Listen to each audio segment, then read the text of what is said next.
we will see how to find out the position of the resultant. So here let's consider this is the parallel force system and acting in exact plane. So now here to calculate the resultant we have to take summation of all the forces in the same direction. After calculation of the resultant, so resultant is summation of all the forces in the same direction.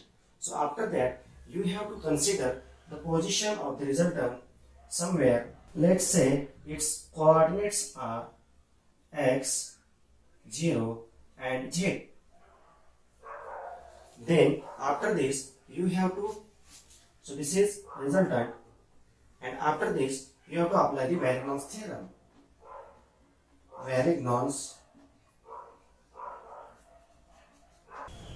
So you have to apply the Varignon's theorem. So Varignon's theorem, it is moment of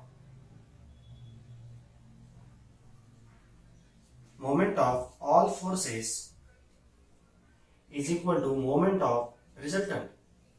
So this you have to consider. So how we are going to consider the clockwise and anti-clockwise moment? So this, if you are going to take the moment about x-axis, then you have to consider yourself, you are standing on this axis and looking towards the origin, and then you have to take the moment about x-axis. So if you do like this, then you will see all the forces are having the clockwise moment. So here the sign will be negative, and for the resultant also it is rotating in clockwise direction about x-axis. So here also the sign will be negative. Now similarly, when you are going to apply the Varignon's theorem for this z-axis, or you are taking the moment about z-axis by applying the Varignon's theorem, then you have to stand over here and look towards the origin. Then you have to take the moment of all these forces about this z-axis. So these all moments are positive, and then you can consider moments are positive. Similarly, for the resultant also it is rotating in anti-clockwise direction about the z-axis.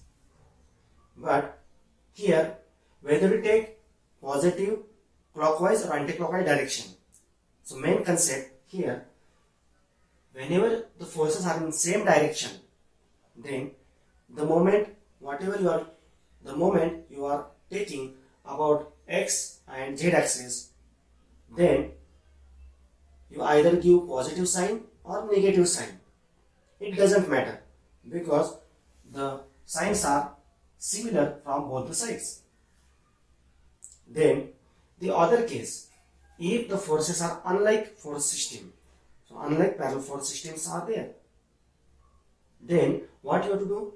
You have to consider the forces in one direction as positive moment. For the forces which are in opposite direction, for them you have to consider other sign. Example, so let's consider, so this is force F4.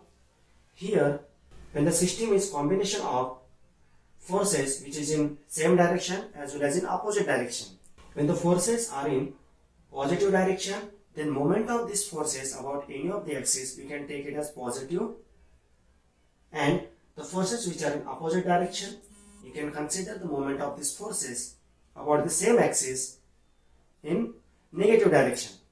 It doesn't matter whether you go by this method, you have to stand on that axis on which axis you are going to take the moment, then you are looking towards the origin, and then you are taking the moment, and then considering the sign whether it is positive or negative. Let's take example. So here if you take the moment about z axis, then the moment of this F4 will be clockwise. So moment of F4 is equal to negative. Then moment of this all the upward forces, it will be anti-clockwise. So moment of F2 is positive. So like this you can consider the sign conventions.